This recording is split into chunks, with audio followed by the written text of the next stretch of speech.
हमने जिस तरह से झाबुआ जिले में इसका डिटेल पूरी निकाली, ये है कौन, ये आए कहां से हैं, इनके अंदर ये जहर कौन पैदा कर रहा है, जो जातियों को आपस में लड़वा रहे हैं, धर्म के, हिंदू धर्म के प्रति नफरत पैदा कर रहे हैं।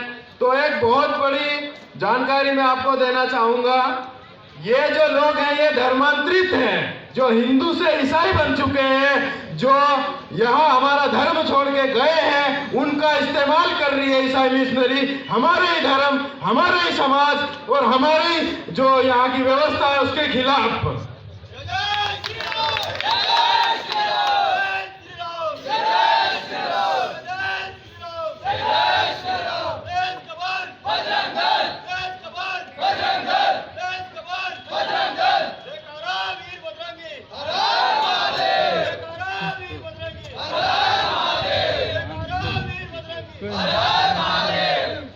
ये जो प्रॉब्लम है, समस्या है, इस समस्या के लिए और इनसे लड़ने के लिए हमको भी उनसे कई गुना शक्ति बढ़ानी पड़ेगी, क्योंकि ये एक ऐसी मानसिक विकृति पैदा कर रहे हैं जो आने वाले समय में आपका यहाँ रहना मुश्किल कर देंगे। अभी समय है हमारे पास, इसलिए जो भी मेरी बात सुन रहे हैं, जहां तक मेरी आवाज पहुंच रही है, वो अपने आने वाली पीढ़ियों को बचाने के लिए, अपने धर्म को बचाने के लिए अभी से सतर्क हो जाए। ये चेतावनी है विधर्मियों की, हमारे हिंदू समाज को ये यहाँ पे जीना हराम कर देंगे। अगर आप लोग अभी से सक्रिय नहीं हुए, अगर सतर्क नहीं हुए, तो आने वाली पीढ़ियां आपको गालियां देगी।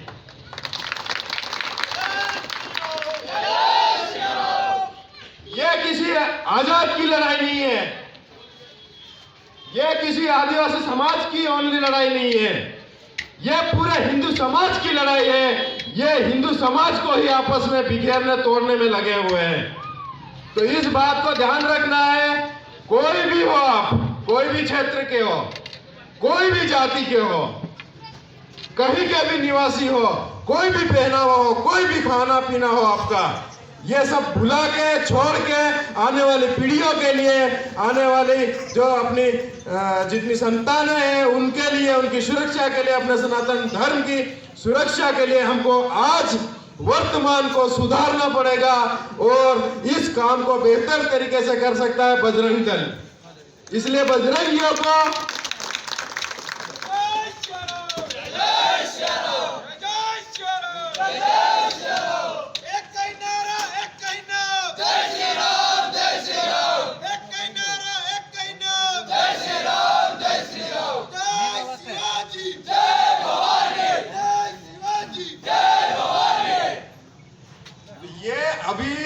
जब समस्या छोटी होती है उस समय हम सोचते हैं कि ठीक है चलता है, अरे क्या होगा देखेंगे। आपको अंदाजा नहीं होगा, गांव गांव जहर की तरह फैल चुका है धर्मांतरण के माध्यम से ये बीमारी। जिस दिन ये आपने देख लिया होगा, बहुत सारे तरह तरह के समाज को विघटन करने की शक्तियां जिस तरह के फार्मूले लेके आते हैं यहाँ पे, वो अभी हम लोगों का संभलने का समय है। तो एकता, अनुशासन और कदम से कदम मिला के हमारे समाज, संस्कृति और धर्म की रक्षा के लिए हमें आगे बढ़ना है। ये संदेश लेकर हम यहाँ राणापुर में आए।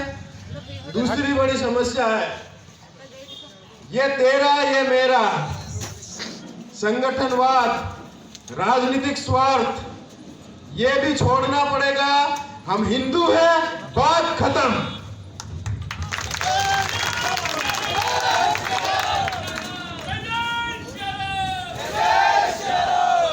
और जो हिंदू हित के कार्यों में व्यक्ति हो या संगठन कोई भी हो, वो अगर हिंदू हित के कार्यों में विघ्न डालता है या ये बोलता है कि ये हमारा संगठन नहीं है, वो उसमें नहीं जाना है, तो वो हमारा सबसे बड़ा दुश्मन होगा। धर्म की रक्षा के लिए संगठन बनाए हैं, तो धर्म की रक्षा में एकजुट होकर आगे बढ़े। यहाँ पे आपसी गुटबाजी बिल्कुल भी नहीं होनी चाहिए। अगर ऐसी कहीं होती है तो उनके मुंह तोड़ दो, कोई भी हो सामने वाला।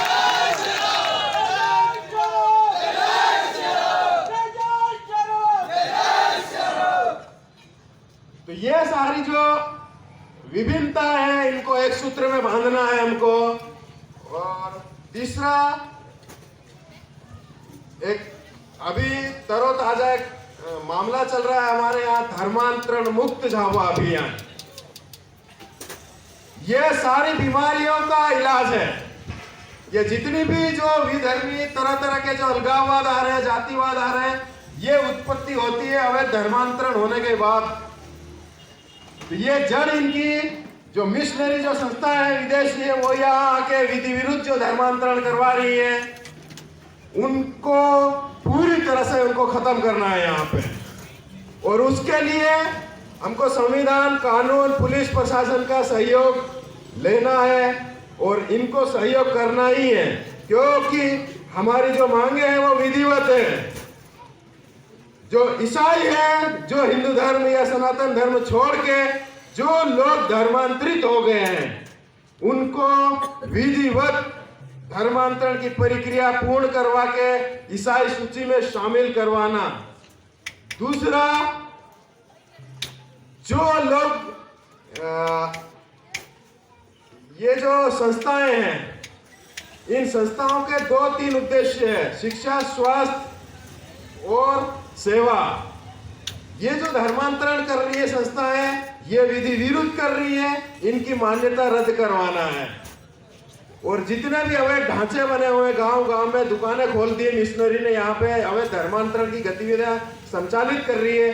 पुलिस प्रशासन को सूचना देने के बाद भी धारा 10/12 जो धार्मिक स्वतंत्रता अधिनियम है, उसका उल्लंघन है। वो धारा बोलती है ईसाई बनने से पहले मजिस्ट्रेट की अनुमति लेनी है, और जो पादरी, जो धर्मगुरु धर्मांतरण करवाता है, उसको अलग से वहां अनुमति लेनी है। 2 महीने की प्रक्रिया के बाद एक सर्टिफिकेट इश्यू होता है मजिस्ट्रेट से कि हाँ अब तेरा विधिवत धर्मांतरण हो चुका है। और वो जो विधिवत धर्मांतरण है उससे हमको दिक्कत नहीं है, क्योंकि जैसे ही विधिवत धर्मांतरण करेगा कहानी खत्म, जो चीजें आगे आने वाली है। तो ये जो हमारी मांगे जो चल रही है, और एक बहुत महत्वपूर्ण है, जब हमारा आदिवासी समाज सदियों से, हम सब पूरा हिंदू समाज एक साथ रहते आया, कभी नहीं लड़ा किसी के खिलाफ। ये इतिहास गवाह है, अगर लड़ता तो ये बिल्डिंगें यहाँ नहीं होती।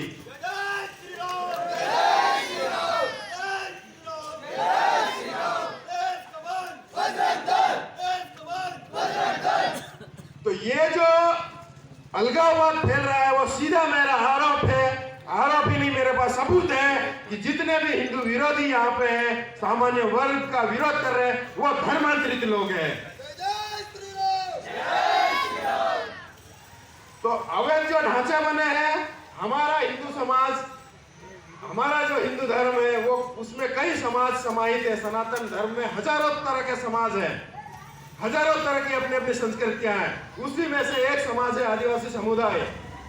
जब इसकी जमीन कोई नहीं खरीद सकता, कोई उसको ले नहीं सकता, तो ईसाई मिशनरी कौन से कानून से ले रही है?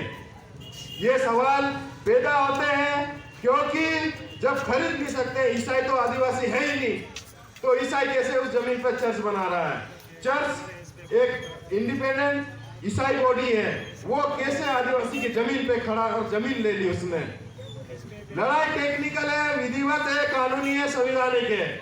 इसीलिए हमारी मांगों में ये भी शामिल है, सारे अवैध ढांचे जितने भी बने हुए हैं, चर्च सारे अवैध हैं, उनको हटाया जाए। और ये हर रविवार को, शुक्रवार को गांव में जो अशिक्षित आदिवासी समुदाय को इकट्ठा करके विधि विरुद्ध धर्मांतरण कर रहे हैं, ये सारे धंधे की दुकानें बंद करवानी है।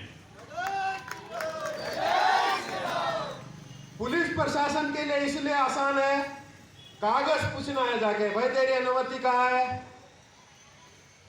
अभी हम कार्यक्रम कर रहे हैं तो हमने भी सूचना दी है ना, हम हिंदू है इसलिए सीना ठोक के बोलते हैं यहाँ हिंदू है हम। ईसाई मिशनरी के लोग ज्ञापन देने जाएंगे तो क्या बोलेंगे? हम क्रिश्चियन है। हम चर्च हटवाएंगे तो क्या बोलेंगे? हम क्रिश्चियन है। कभी पुलिस प्रशासन जाके पूछे तेरा विधिवत धर्मांतरित होने का सर्टिफिकेट दिखा दो, जो मजिस्ट्रेट जारी करता है वो है या नहीं है? अगर वो है तो वो विधिवत है, अगर नहीं है तो वो गैर कानूनी है, विधि विरुद्ध है, उसको तत्काल उठा के सलाखों के पीछे डाल सकते हैं और 10 साल की सजा है उसमें। ये काम है, हम काफी समय से प्रयास कर रहे हैं। उसके बाद चर्च का 5 अनुमतियों की जरूरत पड़ती है चर्च बनाने के लिए, इनके पास एक भी नहीं है। और आदिवासी की जो जमीन है उस पे चर्च बन नहीं सकता, ये मैं गारंटी से बोलता हूं और मेरे पास कानून की किताबें भी है।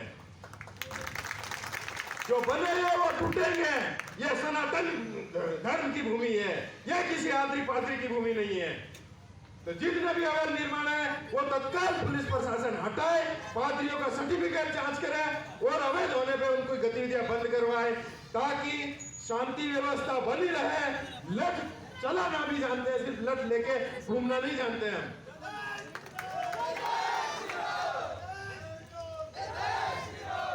तो हम सहयोग करेंगे पुलिस प्रशासन के साथ, उन्हें भी हमारी समझ, हमारे जो बातें हैं उस पर ध्यान देना चाहिए और हमारी मांगों पे गंभीरता से सोचना चाहिए, और जो हम मांग कर रहे हैं पिछले 3 साल से उस पे एक्शन होना चाहिए, ताकि शांति व्यवस्था बनी रहे। और फिर आगे की जिम्मेदार स्वयं होंगे। हम सहयोग करना चाहते हैं शासन प्रशासन पुलिस के साथ, उन्हें भी सहयोग करना चाहिए। सहयोग का कारण है कि हम कानूनी और संवैधानिक मांगों को लेकर चल रहे हैं। ये हमारी लड़ाई है, धर्मांतरण मुक्त झाबुआ अभियान जब तक तोड़ेंगे नहीं तब तक तोड़ेंगे नहीं। बोलो वीर बजरंगी, बोलो वीर बजरंगी, हर हर महादेव, जय जय श्री राम, जय जय श्री राम।